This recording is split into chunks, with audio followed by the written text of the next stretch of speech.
নমস্কার বন্ধুরা, আজকে আমাদের দুঃখের বিষয়, আমরা আজকে একটাও ভিডিও ছাড়িনি। কেন না, আলপনার শরীর ভালো নয়, এই যে ঠ্যান ঠ্যান আসছে। কালকে আমরা যাই ওষুধ নিয়ে আসলাম, ডাক্তারখানায় গেছিলাম, ওষুধ নিয়ে আসলাম। ডাক্তারে বললাম যে এরকম সর্দি জ্বর হ্যান ত্যান, শরীর ভালো লাগছে না, খেতে পারে না, গ্যাস হজম হয় না।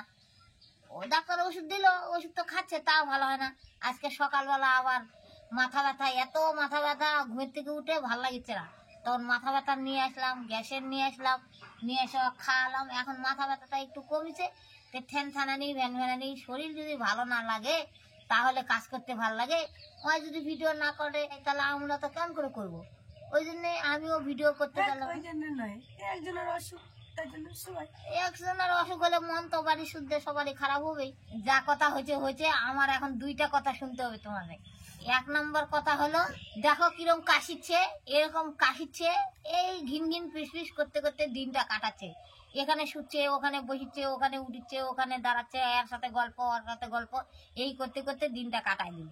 তো যাই হোক, আমি করছি যে শুয়ে লেপের মধ্যে ঢাকে ঢুকে শুয়ে ঘুম পার, ভাল লাগবে। শুতেও বলে ভাল লাগিচ্ছে না, শুয়ে থাকতে। তার জন্য বসে আছে, কখনো ঘুরিচ্ছে, এরকম করছে। একদিনকার রাত্রে শুচি, জামাই ছিল না বাড়ি, বাবার গেছিল।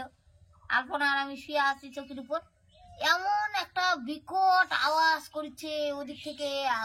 বিকট আওয়াজ করতে করতে করতে করতে চলে আসলো আমাদের একবারে ঘরের কোণে, এই যাওয়ার কোণে আসে আওয়াজ করছে।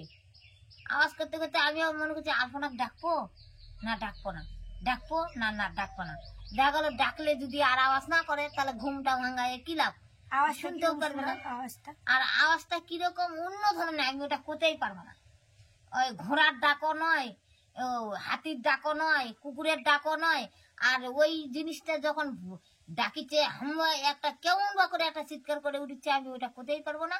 আর তখন এত কুকুর, যত গ্রামের কুকুর আছে সব কুকুরগুলা হলো ভুগিচ্ছে। আচ্ছা ভুগুক, তখন আলপনাক ডাকবো না ডাকবো না, ডাকবো না ডাকবো না করতে করতে অনেকক্ষণ চেঁচায় চেঁচায় চেঁচায় চেঁচায় আমাদের ঘরের কোণেতে এই জায়গাটি। তখন এক সময় থামলো, থামে আর আওয়াজ নাই নাই নাই নাই নাই নাই নাই নাই নাই, গোটায় রাত চলে গেল। তখন অনেকক্ষণ পরে কুকুরগুলোও থামলো, তখন আর আওয়াজ নাই। এই আওয়াজটা আমি 3 দিন শুনেছি, ওই ওদিক থেকে আসে আওয়াজটা। সকালবেলা উঠে এখন সবাক করছি, মামি, সোনার মা করছি, মামি তুমি এরকম আওয়াজ শুনছেন? করছে না শুনি। যে বাড়িতে আমরা ভিডিও করতে যাই ওই বাড়ির আমার মামিটা করছে, মামি তুমি এরকম আওয়াজ শুনেছেন? করছে না শুনিনি। ওর মা করছে, বুড়া মানুষ, করছে শুনেছেন? করছে না শুনিনি। ওর বেটা করছি, ওর বেটাও করছে শুনিনি। তখন ওর বেটার বউ দুটো আছে, শুভ আর শোভা। তো ওদের বাড়ি যায় আমি করছি যে তোরা ডাক শুনেছেন বউগুলা? করছে কি না শুনিনি। তখন শুনিনি, থাক, এরকম এরকম ব্যাপার। আবার একটা শঙ্করীর নামে একটা আসিছে, আমার বান্ধবীও হয়, একসাথে একসাথে পড়াশোনা করে নি। ওই অনেক বড় ছিল আমাদের, ওই আগে পড়াশোনা করছে, আমরা ছোটই আসলাম। তো যাই হোক, ওই এদিকে আসে, বলছে কি ভাই আমার আজকে ঘুমে ধরে না, ঘুমে পারি না আমি সারা রাত। তো আমি বলছি কি আজকে রাত্রে এরকম এরকম ডাক শুনেছিস? বলছি কি না, আমি সবাইকে বললে বেড়াচ্ছি। তখন আমি বলছি তাহলে তুই ঘুমাস ভাই, বলে মিথ্যা কথা কয়ে লাভ নাই। মিথ্যা কথা যদি না ঘুমাস তাহলে এত বড় চিৎকার তোকে শুনতেই হবে, শোনা পাবে সবাই। তখন যাই হোক, তখন সোনার মা আমার মামি ওই চিন্তা ভাবনা করতে করতে করছে কি ওটা ষাঁড়ের ডাক। আমাদের এদিকে বলে একটা মাঝে মাঝে একটা বলে কালো ষাঁড় আসে, ওই ষাঁড়টা বলে এমন বলে হুঙ্কার ছাড়ে, তো ওটা বলে কাকর, ও জার্সি ষাঁড়, জার্সি, ওই জার্সি ষাঁড় বলে এমন হুঙ্কার ছাড়ে, ওই রকম বলে ডাক ডাকে। সোনার মা করছে আনছে, তাই হবা পারে রাত্রে, আমি ভয়তে পারে। আর যদি আমার জামাই বাড়ি থাকতো তাহলে ওয়াক ডাকে ঢুকে, হয়তো অতক্ষণ ঘুমাতোই না, চেতন থাকতো। তো ওয়াক ডাকে ঢুকে নিয়ে বাড়ায় দেখা যেত যে কি ব্যাপার, বাড়ির দুয়ারে গাইছে। নাই বাড়িতে আর মেয়ে মানুষ, আমি আবার খুলতে পারি, আমি আর মধু হলে ভয় করতো না, বেটা টানা মানুষ, দুজনায় সাহস করে বাড়ি যেতাম, লাইন নিয়ে বাড়ি যেতাম। কিন্তু কুয়াই নাই, আমরাও বেড়াতে পারিনি। যাই হোক, ওরকম করে সকালে তো ওরকম সবাইকে বললাম, কেউ তো শোনে না। আর সোনার মা মামি করছে যে ওটা বলে জার্সি ষাঁড়ের ওই রকম আওয়াজ। তোমরা যদি কেউ যাচ্ছি ষাঁড়ের আওয়াজ শোনো ওইরকম ডাকে নাকি তুমি তো খুবই বিটঘুটটা পারলাম না ডাক্তার, তোমরা আবার কেমন করে করবি? বিটঘুটটা ডাক, ওটা তো কিছু মতোই মনে হয় না। তো করবেন বিড়ালের ডাকও নয়, কুকুরের ডাকও নয়, ঘোড়ার ডাকও নয়, হাতির ডাকও নয়, কিছুই ডাক নয়, ওটা অন্যরকম আর বিটঘুট। যদি হতো তাহলে সর সর সর সর শব্দ হতো না, হ্যাঁ, তাও তো হয়নি। আর ছোট বলে, ছোট হলে নাও কোয়া পারে, আর ষাঁড়টা বলে ছোট, ওই জন্য সর সর শব্দও হয়নি। আচ্ছা যাই হোক, তা আমরা ওইটাই মনে করছি যে লাস্টে ভয় করতে হবে না, থাক ওই সারই হয়। আমার ভয়টা অত লাগেনি, বিছানার মধ্যে শুয়ে আসি, ওই জ্বরটা হচ্ছে আমার ভয় লাগলে অনেক সময় মানুষের জ্বর অসুখ ধরে, আমার কিচ্ছু হয়নি। যাই হোক, কালকে আমি বালুঘাট যেতে যেতে দেখলাম ওই খাড়িটা, খালি আমি বারবার আগে যখন কলেজে যেতাম তখন ওই খাড়িটা আমি দেখতে পাই। ওই খালিটা মরার কাপড় চোপড় কি ফেলে দিছে সব সাপ, ওই ওলা ডেকে আসে কালকা থেকে আরো আবার জ্বর এখন ধরেছে। আমি জানি না, এখন আবার তেল পড়া জল পড়া নেওয়া লাগবে নাকি, ওই কুঞ্জলাল মামার কাছে যায় আবার জল পড়া আনা লাগবে নাকি জানি না।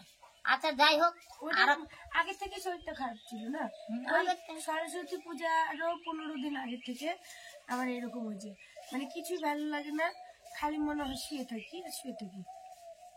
সরস্বতী পূজার উল্টা খিচুড়ি রান্না দেওয়া লাগবে, তাহলে কেউ ভালো হবে নয় বন্ধুরা, কয়ে দাও তো। না খিচুড়ি খাওয়ার আগে থেকেই একটু যে উল্টা খিচুড়ি, ওই যেমন মানুষ বলে না সোজা রথ তার উল্টা রথ, সেরকম উল্টা খিচুড়ি এক রান্না দেওয়া লাগবে, তাহলে খায় ভালো হবে। একটু একটু ছিল, তারপরে ওই যে বাড়লো ওই 1.5-2 মাস থেকে তো গলাটা তো ভালো হয়নি, আর না হোক গলার থাকা ওরকম ঠিক আছে, আর ভালো লাগে না, খালি এখানে শুয়ে পড়বো ওখানে শুয়ে পড়বো, ওখানে কাজের কোনো এনার্জি নাই, খালি শুয়ে থাকতে ইচ্ছা করে না। আজকে বেশি হয়ে গেছে বলে আজকে শুতে মানে ইচ্ছা করছে না, কারণ সর্দি হয়েছে তাই, আর নাকতালা জ্বলে যাচ্ছে শুয়ে। আচ্ছা 2-4 দিন থাকতে আর ভালো বড় ডাক্তার। যখন এমনিতে এই 1.5-2 মাস থেকে 2 মাস হয়ে গেল, 2 মাস আমার ভালো লাগে না, কি যে হয়েছে জানি না, বলি না আজকে বললাম, আমার মা একটু করে জানে যে ভালো লাগে না, আবার উঠি ভিডিও করি, ওরম করেই করি, আবার ভালো লাগে না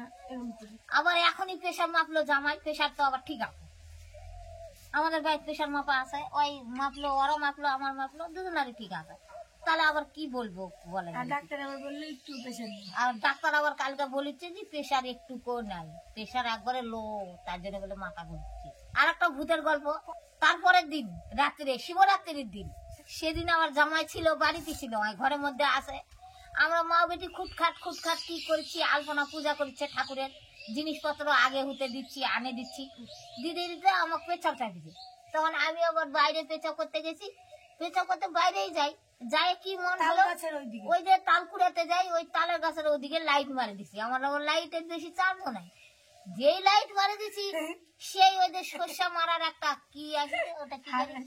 ওটা হারভেস্টার, শস্যা মারার জন্য হারভেস্টার আনিছে, ওই হারভেস্টারটা ওই জায়গা খাড়া করে থুকে, আর হারভেস্টারের মুখটা এদিকে হয়, আর আমার মা জানে না, আমি আমাদের জানি না, এদিকে। আমি কিন্তু আর না শিবরাত্রি ওদিকে পুরো ক্যামেরা করছি আর আনন্দ করছি ওইদিকে। না, যখন হারভেস্টার এটা এই জায়গাতে আসে তখন আমি জানতে পারছি যে হারভেস্টারটা এদিকে আনলো, এখন কোন জায়গা থুলো না থুলো ওটা আমি আর দেখিনি, তখন বাড়ির এটা ওটা কাজ করছি, সন্ধ্যা টন্ধ্যা দিতে এটা ওটা করতে আমার মনে ভুলে গেছি, তখন আমি ওই রাত্রে 9টা 8টা 9টা বাজে না? 9:30 তখন 9:30 10টা বাজে, তখন আমি পেছাব করতে গেছি বাইরে, আলপনা তো পূজা করেছে, আর তখন আমি বাইরে পূজা করতে গেছি, আর বাইরে করিনি ঠিকই, কিন্তু শিব ঠাকুরের নিয়ম পূজা পার্বণ করেছি।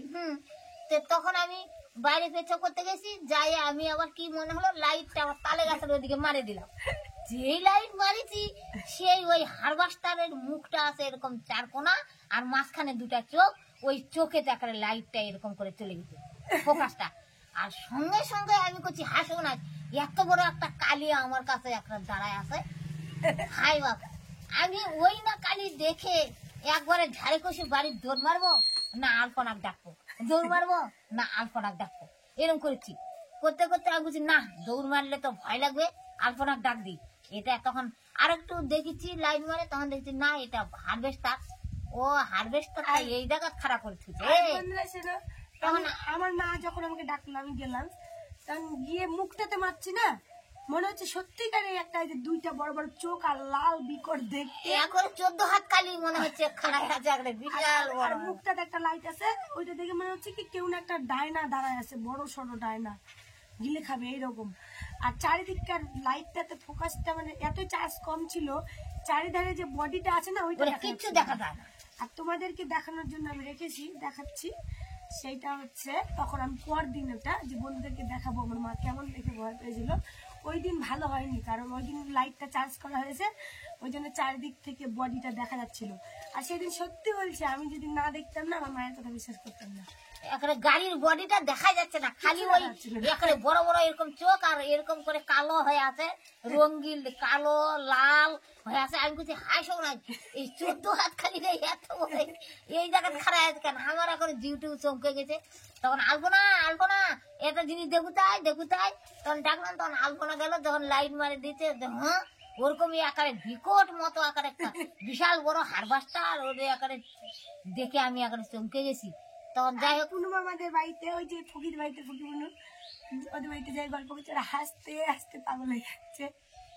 এরা হারবাসটা দেখে চমকে গেছে। ওরা একটা গল্প শোনালো, একদিন ফুকি বোনু আর ওর মা বলে বাইরে বের হয়েছে, আর আমাদের এখানে একটা ন্যাংরা সার আছে, ওই বলে শুয়ে আছে, আর ওর দেখে মানে পাটা কেমন করে শুয়ে আছে দেখে হচ্ছে কি হনুমান আসছে, এটা বান্দর আসছে, হনুমান, এটা মানে রামের ভক্ত আসছে। বাড়ি যাই মানে ভয় পায়নি হনুমানের মতো। তখন বাড়িতে গিয়ে মানে বলছে যে ঠাকুর ঠাকুর, মানে ঠাকুমাকে ঠাকুর করে ডাকে, নয় উঠি নয় হনুমান আসছে ঠাকুর, কছি চদিনী লাইটটা নিয়ে চদিনী। আর আমাদের কাছে কিচ্ছু ছিল না, চদিনী কেমন হনুমান আসছে দেখিয়ে আসো চদিনী। আর আসিয়া তোমার এরকম করে বলে, আসিয়া আর লাইট মারে দেখো কি ওই ন্যাংরা সাপটা সুতিয়া আছে, আর হাসতে হাসতে আমাদের গল্প শুনে ওদেরও শোনা হলো।